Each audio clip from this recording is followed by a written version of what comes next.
Hello friends, welcome to my YouTube channel Surya study centre. तो दोस्तों, आप लोग जानते हैं कि मैं डेली मॉर्निंग शो में आप लोगों के लिए करंट अफेयर्स का सेशन लेकर आता हूं। और ये जो सेशन होता है ऑल कॉम्पिटिटिव एग्जाम के पॉइंट ऑफ व्यू से क्वेश्चंस को डिजाइन करके और सीक्वेंस में और उसका डिटेल फॉर्म भी लेकर आता हूं। तो गाइस, आप लोगों को मैं एक बात बता रहा हूं, रिक्वेस्ट कर रहा हूं कि आप लोग इस सेशन को मैक्सिमम से मैक्सिमम आप लोग सोशल मीडिया पर इसको क्या करें, शेयर करें, ताकि कोई भी कॉम्पिटिटिव एग्जाम का स्टूडेंट तैयारी कर रहे हैं, उसका प्रिपरेशन कर रहे हैं, तो उन लोगों के पास ये वीडियो पहुंचे और ये वीडियो को वो लोग क्या करें, देख पाए। तो आप लोग मैक्सिमम से मैक्सिमम इनको शेयर करना, इस वीडियो को। तो आज आप लोगों को मैं बताऊंगा कि आज है 11 मार्च 2020 से रिलेटेड जितने भी करंट अफेयर्स का क्वेश्चन बनेगा, इस वीडियो में आप लोगों के साथ मैं डिस्कस करूंगा। तो क्वेश्चन नंबर फर्स्ट आप स्क्रीन पर देख रहे हैं। क्वेश्चन नंबर फर्स्ट है कि महिला वर्ग में किसी ध्रुवत्र प्लेयर ऑफ द ईयर 2019 पुरस्कार से क्या किया गया है, सम्मानित किया गया है। तो किसको सम्मानित किया गया है? तो इसका राइट आंसर क्या हो जाएगा?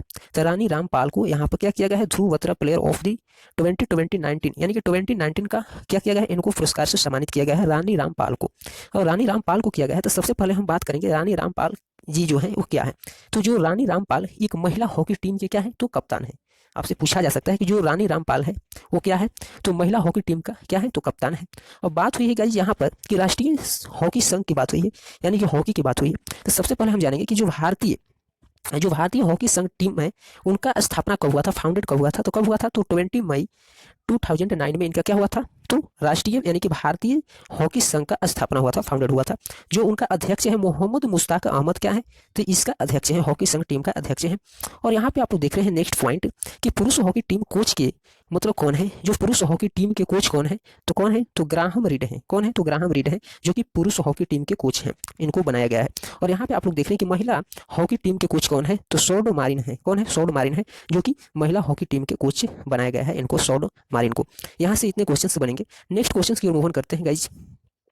सेकंड क्वेश्चन है, आप लोग स्क्रीन पर देख रहे हैं कि फेसबुक इंडिया यानी कि जो फेसबुक इंडिया के नए संचार प्रमुख के रूप में किसे नियुक्त किया गया है। तो किसे नियुक्त किया गया है, तो बिपाशा चक्रवर्ती को नियुक्त किया गया है, फेसबुक इंडिया के नए संचार प्रमुख नियुक्त किया गया है। और बात हुई गाइस यहाँ पर फेसबुक की बात हुई, तो सबसे पहले हम जानेंगे फेसबुक का फाउंडेड यानी कि स्थापना कब हुआ था। तो जो फेसबुक का स्थापना हुआ था, कब हुआ था, तो 2004 में इनका क्या हुआ था, स्थापना हुआ था।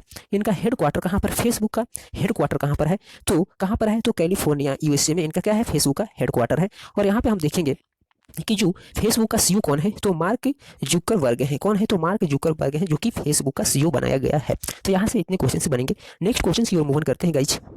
क्वेश्चन नंबर आप थर्ड देख रहे हैं स्क्रीन पर। क्वेश्चन नंबर थर्ड है कि महिंद्रा फोर्ड संयुक्त उद्यम के लिए किसे सीईओ नियुक्त किया गया है। तो किसे सीईओ नियुक्त किया गया है, तो इसका राइट आंसर क्या हो जाएगा, अनुराग मल्होत्रा को सीईओ नियुक्त किया गया है महिंद्रा फोर्ड संयुक्त उद्यम के लिए। अब यहाँ पे बात हुई है गाइज क्या चीज़ की, फोर्ड की बात हुई है। तो जो फोर्ड है वो क्या है, यूएसए की क्या है, कंपनी है। ये जो फोर्ड है यूएसए की एक कंपनी है, जिसे हम फोर्ड नाम से क्या इनको जानते हैं, जिसे हम महिंद्रा फोर्ड संयुक्त उद्यम के नाम से जानते हैं। जो कि वहाँ की जो सीईओ नियुक्त किया गया है, अनुराग मल्होत्रा को सीईओ नियुक्त किया गया है, यानी कि महिंद्रा फोर्ड संयुक्त उद्यम कंपनी का। तो यहाँ से इतने क्वेश्चन बनेंगे। क्वेश्चन नंबर आप फोर्थ देख रहे हैं स्क्रीन पे। क्वेश्चन नंबर फोर्थ है कि जो भारतीय तटरक्षकों ने क्या किया है, सैरेक्स 2020 अभ्यास का आयोजन किस राज्य में किया है। जो तटरक्षक यानी कि तटरक्षक का मतलब होता है कोस्ट गार्ड भी इनको बोलते हैं गाइस। जो भारतीय तटरक्षक ने सैरेक्स 2020 अभ्यास का आयोजन किया गया है, वो कहाँ पर किया गया है, किस स्टेट में किया गया है, तो कहाँ पर किया गया है, तो गोवा में इनका क्या क्या है, सैरेक्स 2020 का यहाँ पर अभ्यास का आयोजन किया गया है गोवा में।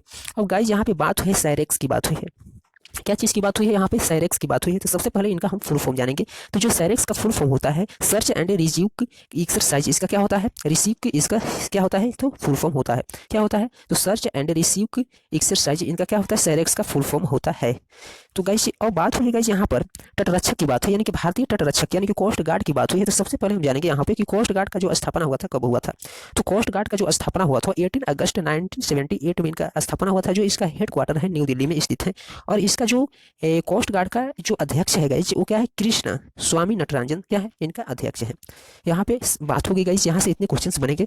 लेकिन मोस्ट इंपॉर्टेंट ये क्वेश्चंस इसमें है कि जो सैरेक्स है इनका फुल फॉर्म कोई भी कॉम्पिटिटिव एग्जाम में पूछे जा सकते हैं। तो जो इसका फुल फॉर्म होता है आप लोगों को क्या कर लेना है, इसको रट्टा मार लेना है, यानी कि याद कर लेना है, अपने माइंड में सेट कर लेना है। जो कि इसका जो होता है सर्च एंड रिसीव की एक्सरसाइज, इसका क्या होता है, फुल फॉर्म होता है।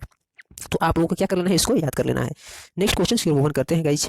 नेक्स्ट क्वेश्चन से पहले आप लोगों को बता दूं, इसी में कुछ पॉइंट लेकर आया हूं कि जो भारतीय रेलवे सुरक्षा बल का महानिदेशक कौन है, ऐसे क्वेश्चन पूछे जा सकते हैं। तो अरुण कुमार है। और सीमा सुरक्षा यानी कि बीएसएफ के जो महानिदेशक हैं वो कौन है, तो वीके जौहरी हैं। और जो केंद्रीय औद्योगिक सुरक्षा सीआईएसएफ के जो अध्यक्ष हैं राजेश रंजन जी हैं। और यहाँ पे आप लोग देख रहे हैं कि जो केंद्रीय रिजर्व पुलिस बल सीआरपीएफ के जो महानिदेशक अध्यक्ष जो हैं वो कौन है, तो प्रकाश यानी कि आनंद प्रकाश माहेश्वरी जी हैं। और सशस्त्र सीमा बल एसएसबी यानी कि सर्विस सिलेक्शन बोर्ड के जो कि महानिदेशक हैं वो कौन है, तो कुमार राजेश चंद्र हैं।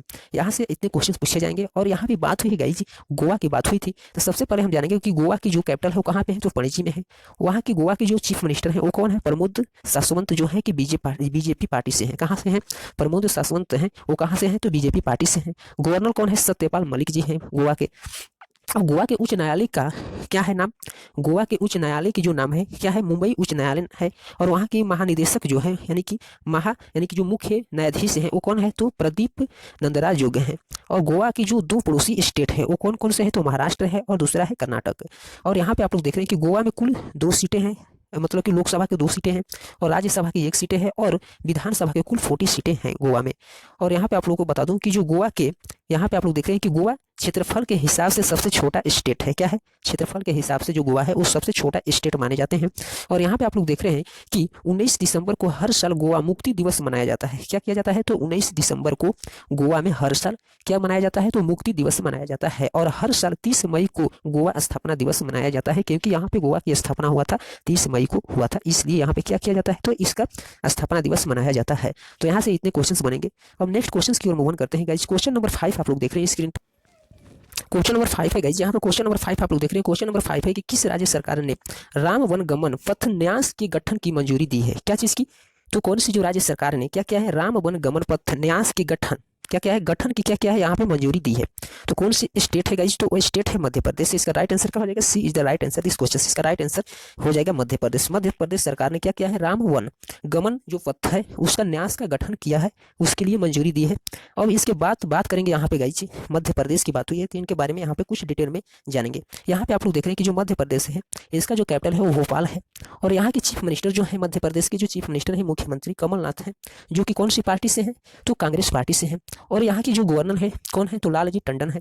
और मध्य प्रदेश के उच्च न्यायालय के जो मुख्य न्यायाधीश हैं वो कौन है, तो अजय कुमार मित्तल है। और यहाँ पे आप लोग देख रहे हैं कि मध्य प्रदेश की लोकसभा में 29 सीटें हैं, राज्यसभा में 11 सीटें हैं और विधानसभा में 230 सीटें हैं। यहाँ से इतने क्वेश्चंस बनेंगे। ऐसे क्वेश्चन पूछे जा सकते हैं कि मध्य प्रदेश में जो विधानसभा के कुल कितनी सीटें हैं, 230 सीटें हैं विधानसभा के, राज्यसभा के कितने 11 सीटें हैं, लोकसभा के कितने 29 सीटें हैं। ऐसे क्वेश्चन पूछे जा सकते हैं।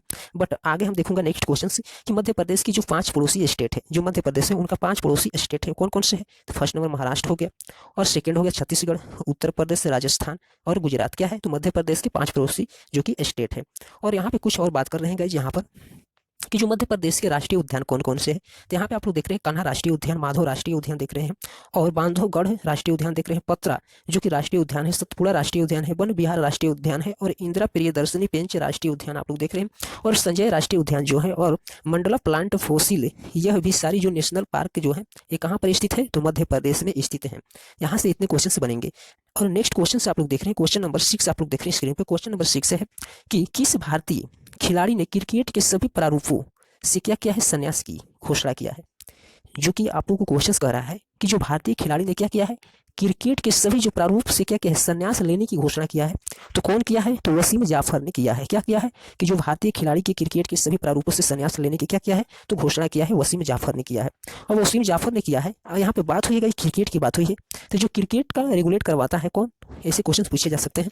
तो जो क्रिकेट होता है वो बीसीसीआई मतलब कि भारत में जो क्रिकेट मैच होते हैं वो कौन रेगुलेट करवाता है, तो बीसीसीआई ने क्या करता है, भारत में जितने क्रिकेट मैच होता है उसका रेगुलेट करवाता है। अब बात हुई गाइस यहाँ पे बीसीसीआई की बात हुई, सबसे पहले उनके बारे में जानेंगे। उनका सबसे पहले फुल फॉर्म पूछा जा सकता है कॉम्पिटिटिव एग्जाम में, तो उसका फुल फॉर्म होता है board of control for cricket in India. क्या होता है, बीसीसीआई का फुल फॉर्म होता है, जिनको हिंदी में बोलते हैं क्या, भारतीय क्रिकेट नियंत्रण बोर्ड बोलते हैं। और जो बीसीसीआई यानी कि board of control for cricket in India की जो स्थापना हुआ था, फाउंडेड हुआ था, कब हुआ था, तो 1928 में हुआ था। और इसका जो मुख्यालय है वो मुंबई में स्थित है, हेडक्वार्टर। और अध्यक्ष सौरव गांगुली है, सीईओ कौन है, राहुल जौहरी है। ऐसे क्वेश्चन पूछे जा सकते हैं, इसलिए इसको मैं सीक्वेंस में पूरे डिटेल में आप लोगों के लिए लेकर आता हूँ ताकि आप लोगों को कहीं प्रॉब्लम ना हो पाए।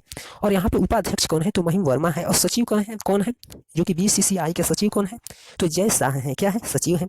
और यहाँ पे आप लोग देख रहे हैं कि पुरुष टीम की जो कोच है रवि शास्त्री जी हैं, और महिला टीम की जो कोच है कौन है, WV रमन है। यहाँ से इतने क्वेश्चंस बनेंगे। बट यहाँ पे आप लोगों को बता दूं, वहाँ तो BCCI की बात हुई थी, बट यहाँ पे जो ICC की बात होगा, क्योंकि जो ICC है वो विश्व में जितने क्रिकेट मैच होता है क्या करता है, ICC क्या करता है, रेगुलेट करवाता है विश्व में जितने भी क्रिकेट मैच होता है। सबसे पहले ICC का फुल फॉर्म जानेंगे कि इंटरनेशनल क्रिकेट काउंसिल होता है, इनका क्या होता है, ICC का फुल फॉर्म होता है, जो कि इसका हिंदी होता है, हिंदी में बोलते हैं अंतर्राष्ट्रीय क्रिकेट परिषद बोलते हैं। और ICC का जो स्थापना हुआ था 15 जून 1909 को हुआ था। और इसका हेडक्वार्टर कहाँ पर है, दुबई संयुक्त अरब अमीरात में इनका क्या है, हेडक्वार्टर मुख्यालय है ICC का। CEO कौन है, तो CEO मन्नू साहनी इनका क्या है, ICC का CEO है। अध्यक्ष कौन है, शशांक मनोहर जी हैं। और इनका जो मोटो है वो क्या है, ICC का जो मोटो है वो क्या है, क्रिकेट फॉर गुड, इनका क्या है, मोटो है ICC का। तो यहाँ से इतने क्वेश्चन बनेंगे। क्वेश्चन नंबर 7 आप देख रहे हैं जी स्क्रीन पर। क्वेश्चन नंबर 7 है कि नारी शक्ति पुरस्कार किससे प्रदान किया गया है। जो नारी शक्ति पुरस्कार है ये किससे दिया गया है, किसके द्वारा दिया गया है, प्रदान किया गया है, तो रामनाथ कोविंद के द्वारा प्रदान किया गया है, जो कि भारत के क्या है, प्रेसिडेंट ऑफ इंडिया है। यहाँ से इतने क्वेश्चंस बनेंगे। बट यहाँ पे बात हुई क्या चीज़ की, रामनाथ कोविंद की बात हुई, उनके बारे में यहाँ पे हम जानेंगे। जो रामनाथ कोविंद है, राष्ट्रपति रामनाथ कोविंद ने क्या क्या है, अंतर्राष्ट्रीय महिला दिवस पर 15 महिलाओं को क्या किया है, नारी शक्ति पुरस्कार से क्या किया है, तो सम्मानित किया है। और यह पुरस्कार ऐसी महिलाओं के समूहों को दिए जाते हैं जो महिला सशक्तिकरण के लिए कार्य करते हैं। जो महिला, ये जो पुरस्कार होता है ऐसी महिलाओं को दिया जाता है नारी शक्ति पुरस्कार, कि जो ऐसी महिलाएं जो कि समूहों के लिए क्या करती हैं, सशक्तिकरण यानी कि समूहों के लिए कार्य करती हैं, उन महिलाओं को ये पुरस्कार दिया जाता है, नारी शक्ति पुरस्कार। तो गाइस ये कौन पुरस्कार दिए हैं, तो रामनाथ कोविंद ने दिए हैं। तो यहाँ से इतने क्वेश्चन बनेंगे। नेक्स्ट क्वेश्चन है आप लोगों की स्क्रीन पर। क्वेश्चन नंबर 8 है कि जो महिलाओं की सबसे बड़ी महिलाओं की सबसे बड़ी धार्मिक मंडली और अटुकल जो पोंगला किस शहर में क्या किया गया है, आयोजित किया गया है, क्या किया गया है, अटुकल वो पोंगला जो है किस शहर में आयोजित किया गया है। तो किस शहर में आयोजित किया गया है अटुकल पोंगला, तो तिरुवनंतपुरम में किया गया है। कहाँ किया गया है, तो तिरुवनंतपुरम में किया गया है। इसका राइट आंसर क्या हो जाए, C is the right answer this question. अब गाइज यहाँ पे बात हुई है, तिरुवनंतपुरम की बात हुई है, तो इसका जो कैपिटल हो कहाँ पर है, इनका राजधानी केरल में इनका क्या है, राजधानी है। तिरुवनंतपुरम केरल क्या है, राज्य की राजधानी है। और यहाँ पे बात हुई अटुकल पोंगला केरल के तिरुपुरम में क्या है, अटुकल भगवती मंदिर में क्या इनको मनाए जाने वाला ये क्या है, एक वर्ष क्या है, 1 वर्ष 10 दिवसीय उत्सव है। क्या है, 1 वर्ष 10 दिवसीय क्या है, उत्सव है, जो कि भगवती मंदिर में मनाए जाने वाला ये धार्मिक क्या है, एक मतलब कि मंदिर में मनाया जाने वाला एक धार्मिक क्या है, उत्सव है, पर्व है, जो कि 10 दिवसीय उत्सव इनको माने जाते हैं। और गाइज यहाँ पे बात हुई है क्या चीज़ की, केरल की बात हुई है। तो सबसे पहले हम जानेंगे केरल की जो कैपिटल है तिरुवनंतपुरम में है स्थित। और यहाँ पे जो इनकी मुख्यमंत्री केरल के जो चीफ मिनिस्टर है वो कौन है, तो पिनराई विजयन है, जो कि भारतीय कम्युनिस्ट पार्टी से है। गवर्नर कौन है, तो आरिफ मोहम्मद खान है केरल के गवर्नर। और जो केरल के उच्च न्यायालय के जो मुख्य न्यायाधीश हैं वो कौन है, तो एस मणिकुमार है। और केरल के 2 पड़ोसी स्टेट है, कौन कौन से हैं, तो तमिलनाडु है और कर्नाटक है। केरल में लोकसभा के कुल 20 सीटें हैं, राज्यसभा के 9 सीटें हैं, और विधानसभा की क्या है 144 सीटें हैं। तो यहाँ से इतने क्वेश्चंस बनेंगे। क्वेश्चन नंबर 9 आप देख रहे हैं स्क्रीन पर। क्वेश्चन नंबर 9 है कि किस संस्था ने FDI में गिरावट का अनुमान लगाया है, क्या चीज़ में, तो FDI में क्या क्या है, गिरावट का अनुमान लगाया है। तो कौन अनुमान लगाया है, तो यूनाइटेड नेशन ने क्या किया है, FDI गिरावट में अनुमान लगाया है। बात हुई गाइज यहाँ पर FDI की बात हुई है। तो सबसे पहले हम जानेंगे FDI का फुल फॉर्म। जो FDI का फुल फॉर्म होता है फॉरेन डायरेक्ट इन्वेस्टमेंट होता है, जिनको हिंदी में बोलते हैं क्या, प्रत्यक्ष विदेशी निवेश बोलते हैं। और इंग्लिश में जो इसका फुल फॉर्म होता है, इससे क्वेश्चन पूछे जा सकते हैं, कोई भी कॉम्पिटिटिव एग्जाम हो क्वेश्चन पूछे जा सकते हैं कि जो FDI है उसका फुल फॉर्म क्या है। तो फॉरेन डायरेक्ट क्या है, इन्वेस्टमेंट इनका होता है फुल फॉर्म। इनको हिंदी में बोलते हैं क्या, प्रत्यक्ष निवेश, प्रत्यक्ष विदेशी निवेश इनको बोलते हैं हिंदी में। और बात हुई गाइज UN की बात हुई थी, इसका जो फुल फॉर्म होता है यूनाइटेड नेशन होता है, हिंदी में बोलते हैं संयुक्त राष्ट्र बोलते हैं। और जो इसका फाउंडेड हुआ था, स्थापना हुआ था 24 अक्टूबर 1945 में इनका क्या होता है, स्थापना हुआ था। जो इसका मुख्यालय हेडक्वार्टर है न्यूयॉर्क USA में है। और सदस्य देश जो इसमें है 193 है। और जो इसका अध्यक्ष है यानी कि यूनाइटेड नेशन का अध्यक्ष जो है कौन है, एंटोनियो गुटेरस है, क्या है, इनका अध्यक्ष है। तो यहाँ से इतने क्वेश्चन बनेंगे। क्वेश्चन नंबर आप 10 देख रहे हैं स्क्रीन पर। क्वेश्चन नंबर 10 है कि जो कोरोना वायरस से होने वाली मौत के मामले में कौन सा देश क्या है, दूसरे नंबर पर है। तो कौन से देश दूसरे नंबर पर है, तो इटली है, जो कि कोरोना वायरस से होने वाली मौत के मामले में दूसरे नंबर पर देश है, जो कि कौन है, इटली है।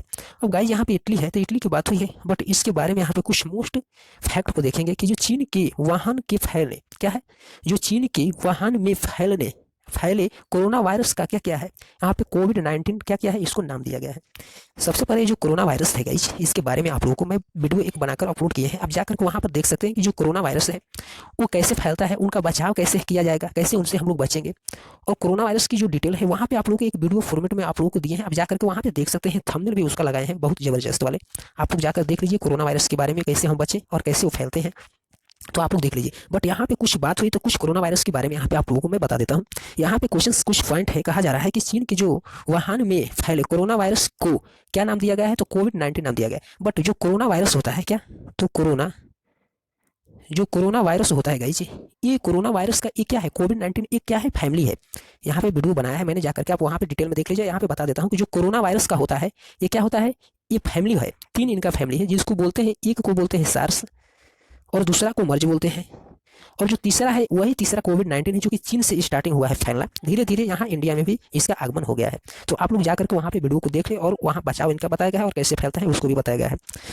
तो आप लोगों को मैं बता दूं कि जो ये मर्ज, ये जो सार्स होता है गाइस, इसमें जो मरने की जो डेथ रेट होती है वो कितना होती है, 9.6%। और जो मर्ज होता है ये सऊदी अरब से रिलेटेड है वायरस, और इसका जो डेथ रेट होता है वो क्या होता है, तो 34% इसका क्या होता है, तो डेथ रेट होता है। तो गाइज आप लोगों को मैं बता रहा हूँ। और जो मर्ज अभी कोविड-19 आप लोग देख रहे हैं जो कि फैल रहा है, अभी हर जगह फैल रहा है, तो जो कोविड-19 होता है, जो इसका डेथ रेट होता है वो कितना हो गया है, 3.4% हो गया है डेथ रेट। लेकिन पहले कितना था, ये किसके अनुसार हुआ, तो WHO के अनुसार अकॉर्डिंग हुआ है 3.4%। बट इसके जो पहले इसका डेथ रेट था कोविड-19 का 2% था। तो आप लोगों को यहाँ से इतनी सीख मिली, तो आप लोग जाकर के वहाँ पे वीडियो को देख ले। और बात हुई गाइज यहाँ पे इटली की बात हुई है, क्या हुई है, यहाँ पे इटली की बात हुई। तो इटली जो है यूरोप महाद्वीप में क्या है, स्थित है, और राजधानी इसका जो कैपिटल है वो रोम में है, और जो इटली का करेंसी है यूरो है। तो यहाँ से इतने क्वेश्चंस बनेंगे। अब नेक्स्ट क्वेश्चन है, क्वेश्चन नंबर आप 11 देख रहे हैं यहाँ पर, क्वेश्चन नंबर 11 है कि हाल ही में जारी जो पोषण अभियान की प्रतिभागियों की क्या किया है, सूची में कौन सा राज्य शीर्ष पर रहा है।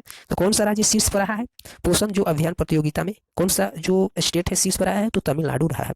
अब तमिलनाडु जो नाडु है वो रहा है शीर्ष स्थान पर।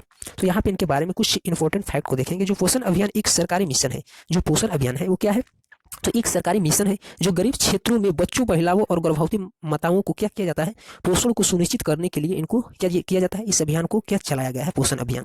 और यहाँ पे बात हुई गई तमिलनाडु की बात हुई, तो तमिलनाडु की जो कैपिटल हो कहाँ, चेन्नई है। और यहाँ की जो मुख्यमंत्री है, चीफ मिनिस्टर है तमिलनाडु के, कौन है, तो के पलानीस्वामी है, जो कि ऑल इंडिया अंतर्मिल और मुनेत्र क्या है, कड़गन पार्टी से है। और गवर्नर कौन है, तो बनवारी लाल पुरोहित है। तमिलनाडु के उच्च न्यायालय की जो नाम है मद्रास उच्च न्यायालय है, और जो वहाँ के मुख्य न्यायाधीश हैं कौन है, तो अमरेश्वर प्रताप शाही है। और जो केरल स्टेट का जो लोकसभा में कुल कितने सीटें हैं, तो 39 सीटें हैं, और राज्यसभा की कुल 18 सीटें हैं, और विधानसभा की कुल कितने सीटें हैं, तो 234 सीटें हैं। और यहाँ पे केरल की जो पड़ोसी स्टेट है वो 3 पड़ोसी स्टेट है, कौन कौन से, तो केरल है, तमिलनाडु, सॉरी गाइज, जो तमिलनाडु के 3 स्टेट हैं, पड़ोसी स्टेट है, कौन कौन, केरल हो गया, कर्नाटक हो गया, और आंध्र प्रदेश हो गया। तो यहाँ से इतने क्वेश्चंस बनेंगे। क्वेश्चन नंबर लास्ट है गाइज 12, कि आप लोग 12 क्वेश्चन देख रहे हैं कि महात्मा गांधी राष्ट्रीय फेलोशिप कार्यक्रम किसने शुरू किया है। जो महात्मा गांधी राष्ट्रीय फेलोशिप कार्यक्रम किसने स्टार्टिंग किया है, शुरू किया है, तो कौन किया है, तो IIM बेंगलुरु ने किया है। क्या किया है, महात्मा गांधी राष्ट्रीय फेलोशिप कार्यक्रम का स्टार्टिंग किया है। बट यहाँ पे इनके बारे में हम जानेंगे कि गाइस यहाँ पे आप लोग देख रहे हैं कि जो जिला कौशल विकास योजना के तौर पर इनको क्या किया गया है, तैयार करने के लिए IIM बेंगलुरु ने यह महात्मा गांधी राष्ट्रीय फेलोशिप कार्यक्रम शुरू किया गया है। किसके तौर पर, जिला जो कौशल विकास योजना के तौर पर इनको क्या किया गया है, तैयार किया गया है IIM बेंगलुरु ने। और इनको क्या कहा गया है, तो महात्मा गांधी राष्ट्रीय फेलोशिप कार्यक्रम का स्टार्टिंग कहा गया है, यहीं से इनको क्या हुआ है, स्टार्टिंग हुआ। तो गाइस आज का जो क्वेश्चन था करंट अफेयर्स का यहीं तक था, इतना ही क्वेश्चन था। तो नेक्स्ट वीडियो में आप लोगों के साथ में मिलूंगा नेक्स्ट सेशन के साथ। तो आप लोग जब ये वीडियो आप लोगों को अच्छा लगे तो क्या करना, अधिक से अधिक इसको क्या करना गाइस, तो शेयर करना सोशल मीडिया पर। कोई भी आप लोग चलाते हो social media, Facebook, WhatsApp, Twitter वगैरह, उसको क्या करना, अधिक से अधिक इसको फॉलो करना, मतलब शेयर करना। और जब अच्छा लगे तो क्या करना, इस वीडियो को आप लोग एक लाइक जरूर करना। जब आप लोगों को अच्छा ना लगे तो क्या करना, डिसलाइक करना। क्या करना, अच्छा ना लगे तो डिसलाइक भी करना, कोई प्रॉब्लम नहीं है। जब आप लोगों को अपना जो फीडबैक है इस वीडियो के कमेंट बॉक्स में आप लोग क्या कर सकते हैं, जा करके कमेंट कर सकते हैं विदाउट एनी हेजिटेशन। कमेंट आप लोग करके हमसे क्वेश्चन पूछ सकते हैं। तो गाइस इस वीडियो को यहीं पे एंड करता हूं। तो bye bye, take care, love you all.